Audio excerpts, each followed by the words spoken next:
कौन बोलते जाओ नाम भाई। आनंदबाजार कोई जल्दबाजी मत करना, मैं समय लेकर आया हूं, आराम से बात करूंगा। राजू चक्रवर्ती वर्तमान।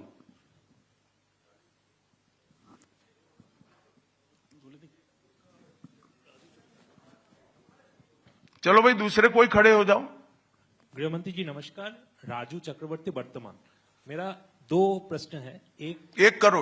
अच्छा 2014 के बाद आप जब पार्टी और एडमिनिस्ट्रेशन में बहुत सारे संस्कार लाए, 75 साल के बाद कोई भी लीडर या फिर मंत्री हो उसको मार्गदर्शक के भूमिका में जाना पड़ता है। तो आपको क्या लगता है अभी हाईएस्ट लेवल पे जो भी है पार्टी या फिर एडमिनिस्ट्रेशन में, वो 75 साल हो गया, उसको अपने आप वानप्रस्थ में जाना चाहिए? चलिए मैं बुलाकर आपको बताऊंगा। तुम बंगाल की चिंता करो भैया, मेरी पार्टी की क्यों चिंता कर रहे हो?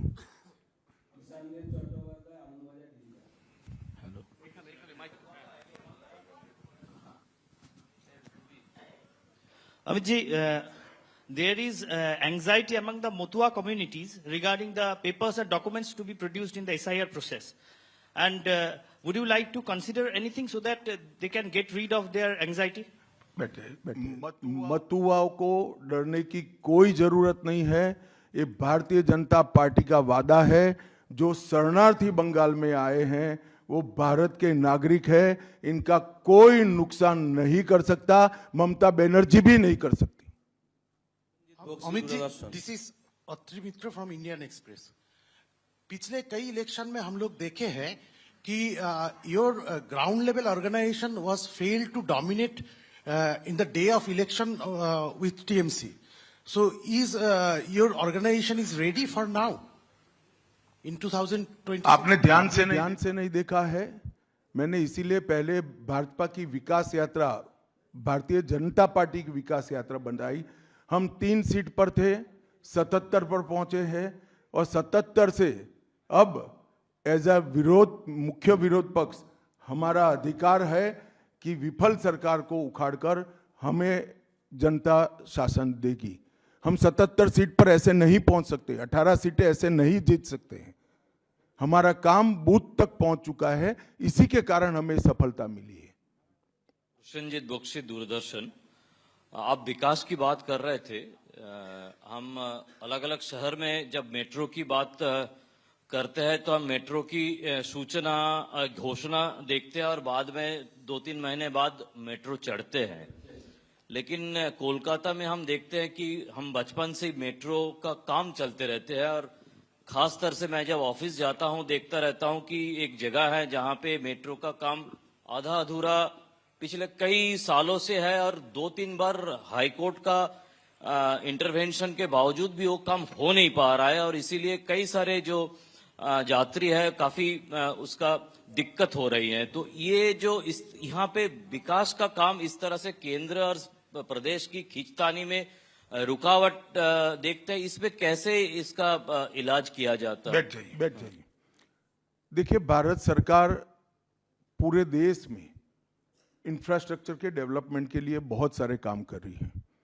अगर भारत सरकार का पक्षपाती कामकाज का तरीका होता तो वो तमिलनाडु को भी अप्लाई हो सकता था, तेलंगाना को भी अप्लाई हो सकता था और हर राज्य को अप्लाई हो सकता था। सभी जगह इंफ्रास्ट्रक्चर के काम अच्छे चल रहे हैं। सिर्फ बंगाल में तकलीफ क्यों आ रही है? क्योंकि मेट्रो हवा में नहीं चल सकता, भूमि चाहिए। भूमि पर जो एंक्रोचमेंट है वो खाली कराने का काम राज्य सरकार का है। यहां भारत सरकार जो भी योजना लाए इसका विरोध करना, ये मानसिकता से सरकार चल रही है, जो बंगाल का भी भला नहीं कर रही है, देश का भी भला कर रही है। क्यों तमिलनाडु की मेट्रो में प्रॉब्लम नहीं हो रहा है? क्यों तेलंगाना की मेट्रो में प्रॉब्लम नहीं हो रहा है? यूपी में लखनऊ में मेट्रो तब लगी जब अखिलेश जी मुख्यमंत्री थे, वहां पर भी प्रॉब्लम नहीं हुआ। मेरा तो आपसे आग्रह है, इतने अभ्यासु पत्रकार हो, कुछ पत्रकारों का संघ बनाकर इसके डेप्थ में जाकर व्हाइट पेपर बाहर निकालो कि सारी योजनाएं क्यों अटक गई है, तो आपको मूल कारण मालूम पड़ जाएगा। एबीपी।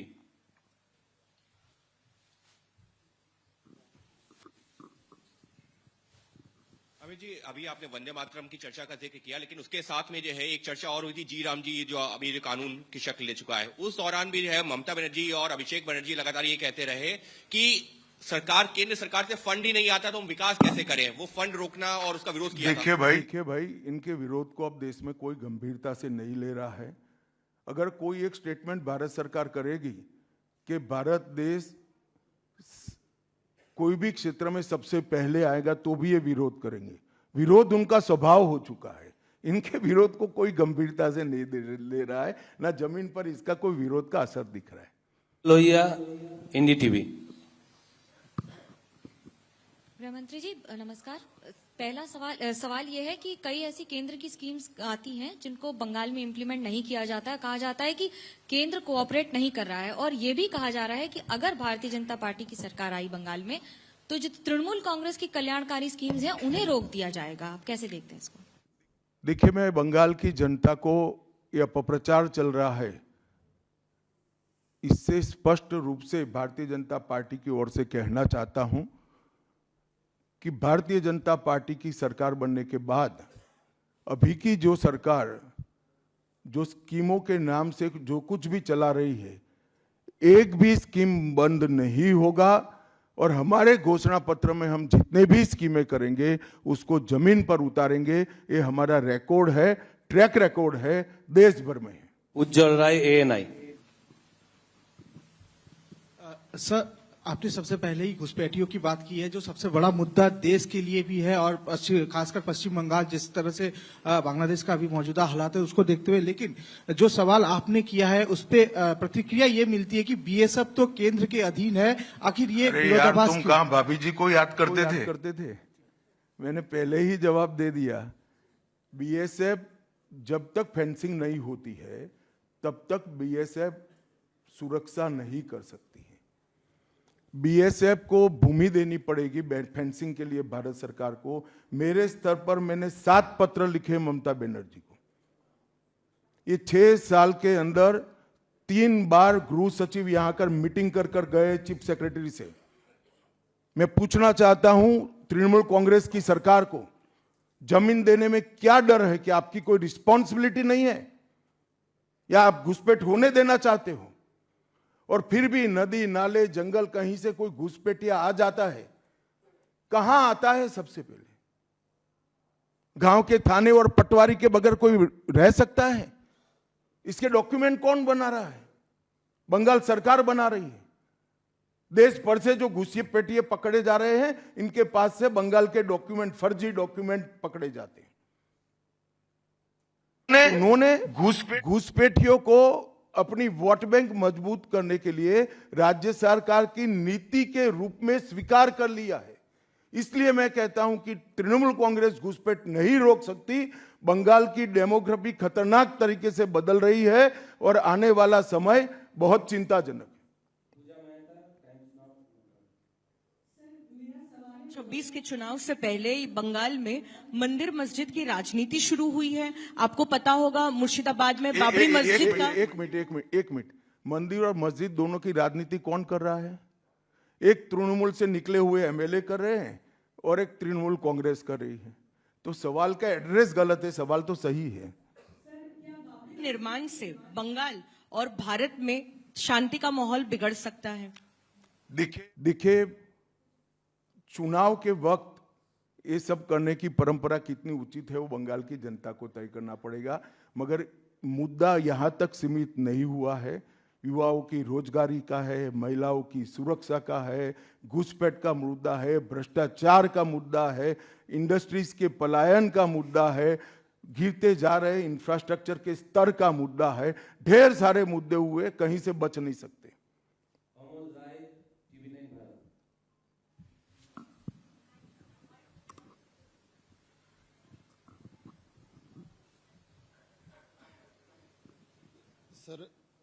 सर मेरा एक प्रश्न ये है कि आज ममता बनर्जी लगातार 2 दिनों से का एक अपना स्वभाव है, लेकिन उनपे जो है तुष्टीकरण का आरोप लगाया जा रहा है।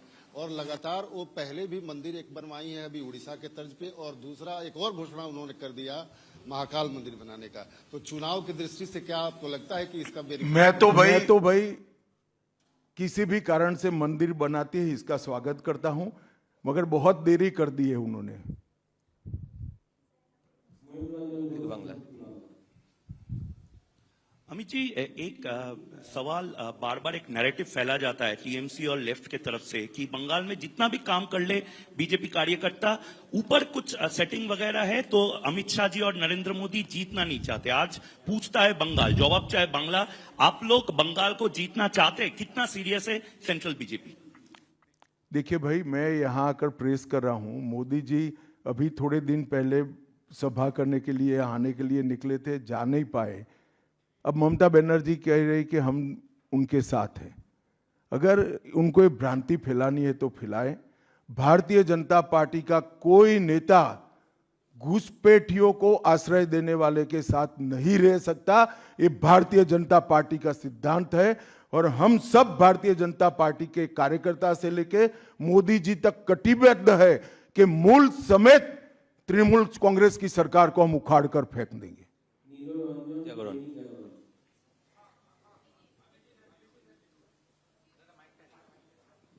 जी, मैं यहाँ।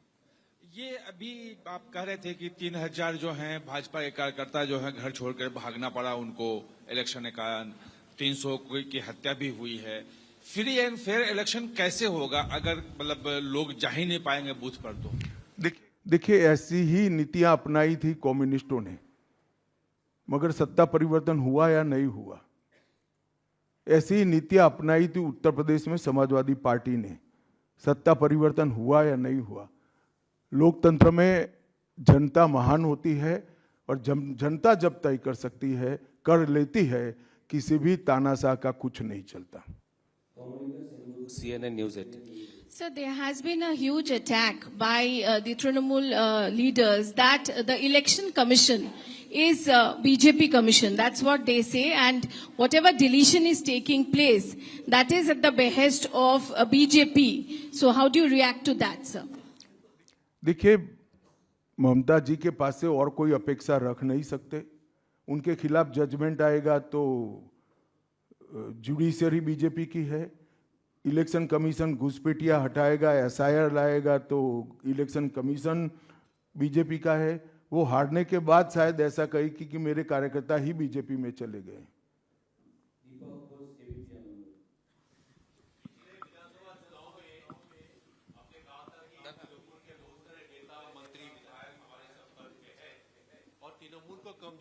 मैंने नहीं कहा भैया, ऐसा कभी नहीं कहा।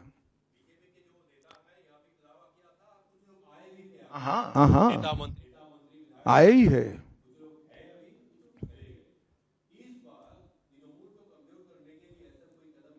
तृणमूल को अरे सुनिए ना, समझ गया मैं आपका सवाल। तृणमूल को कमजोर करने की भारतीय जनता पार्टी को कोई जरूरत इसलिए नहीं है कि तृणमूल अपने अव्यवस्थाओं के कारण, अपने कामों के कारण जनता के बीच में कमजोर हो चुकी है। बांग्ला। अमित जी नमस्ते। PMLA, prevention of money laundering act, हम जानते हैं हमारा देश का काफी कड़ा एक आइन है, जिस आइन के दौरान अरविंद केजरीवाल जी तिहाड़ जेल चला गया, हेमंत सोरेन जेल चला गया। लेकिन यहाँ वेस्ट बंगाल में ED कलकत्ता हाईकोर्ट में रिपोर्ट दिया है, एक कंपनी है लीप्स एंड बाउंड्स जिसका 150 करोड़ रुपया सीज्ड हुआ है, लेकिन उसका मालिक अभी तक अरेस्ट नहीं हुआ। उसका नाम है अभिषेक बैनर्जी, MCMP, आप जानती है। इसीलिए सेटिंग्स वगैरह ये जो लोग क्वेश्चन कर रहे हैं, इसीलिए सेटिंग्स वगैरह ये हवा उठ रहे हैं, नैरेटिव्स उठ रहे हैं। बीजेपी का जो लोअर लेवल का नेता भी है वो भी पूछ रहे हैं कि क्यों अभिषेक बैनर्जी अरेस्ट नहीं हुआ, उसका कंपनी का 150 करोड़ रुपया सीज्ड हुआ फिर भी अरेस्ट नहीं हुआ। बीजेपी के लोअर लेवल के नेता का मुझ पर छोड़ दीजिए, बाकी भारतीय जनता पार्टी किसी भी एजेंसी के काम में दखल नहीं देती है। एजेंसी जो न्यायिक काम होगा वो जरूर करेगी, किसी से डरेगी भी नहीं, किसी को बचाएगी भी नहीं। G24।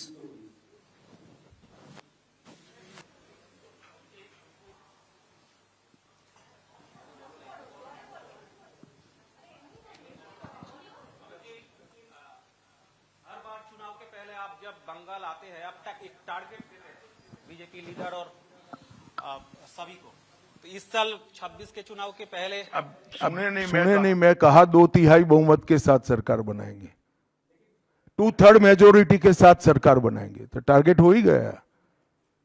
चलिए धन्यवाद। अब सवाल फैब्रिकेट हो रहे हैं।